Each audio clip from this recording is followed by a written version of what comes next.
You're standing in a dim kitchen, blackout curtains drawn tight, shelves creaking under the weight of jars and tins as distant sirens echo outside.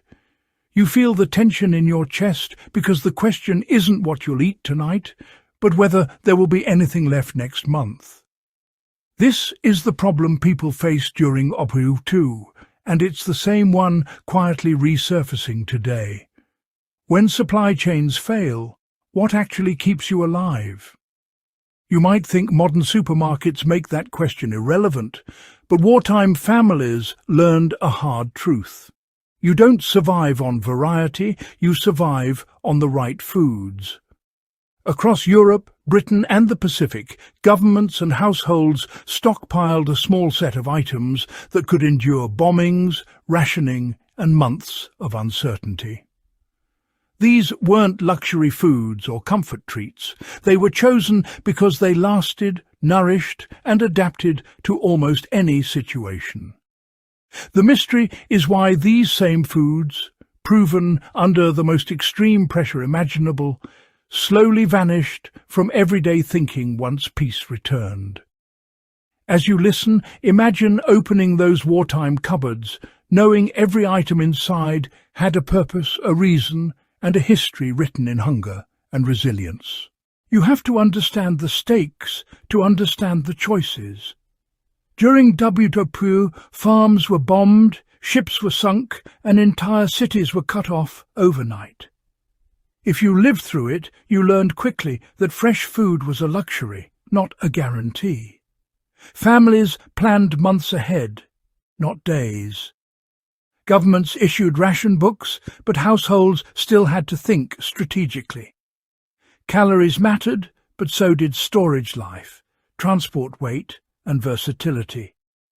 A food that spoiled quickly was useless, no matter how nutritious it seemed. People learned to rely on items that could sit quietly on a shelf while chaos unfolded outside.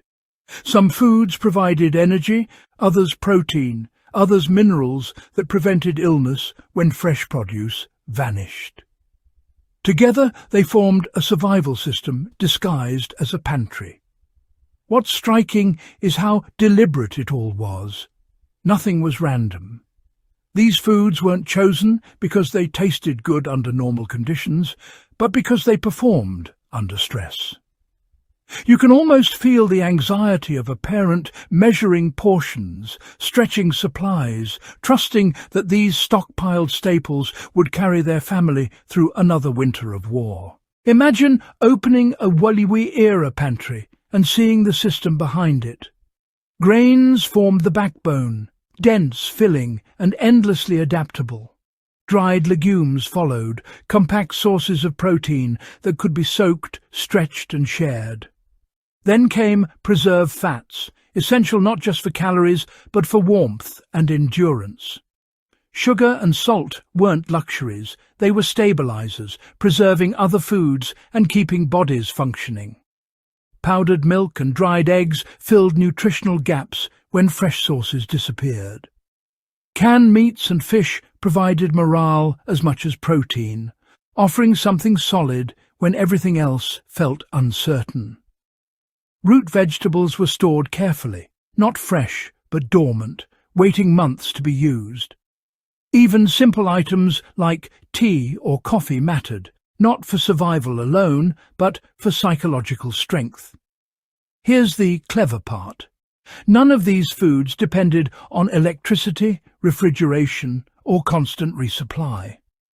They were chosen because they worked together, each compensating for what the others lacked.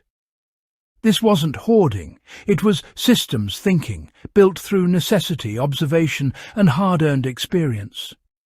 Why did this work so well? Because these foods respected reality. They resisted time, pests, and disruption. They could be combined, diluted, stretched, or eaten alone. Most importantly, they provided consistent energy without demanding complex preparation.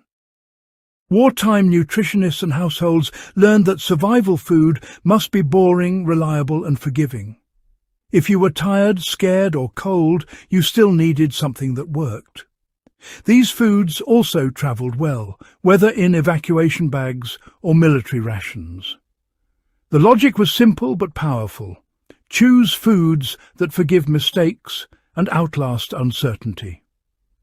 Modern science later confirmed what wartime experience already knew. Stable calories, protein and minerals prevent collapse long before morale does. The system wasn't perfect, but it was resilient.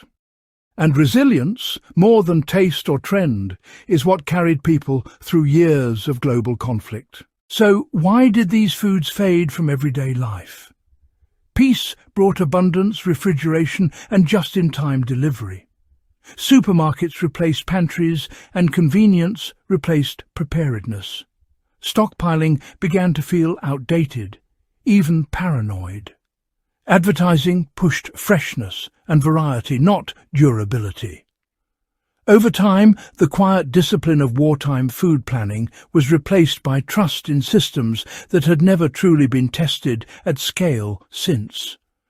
The knowledge didn't disappear because it failed. It disappeared because it was uncomfortable. It reminded people of vulnerability. Only when crises returned, natural disasters, economic shocks, global disruptions, did these lessons resurface. Suddenly, the same foods WWII families depended on were back on shelves, selling out first, quietly proving their value once again. This matters to you now because the conditions haven't changed as much as you think.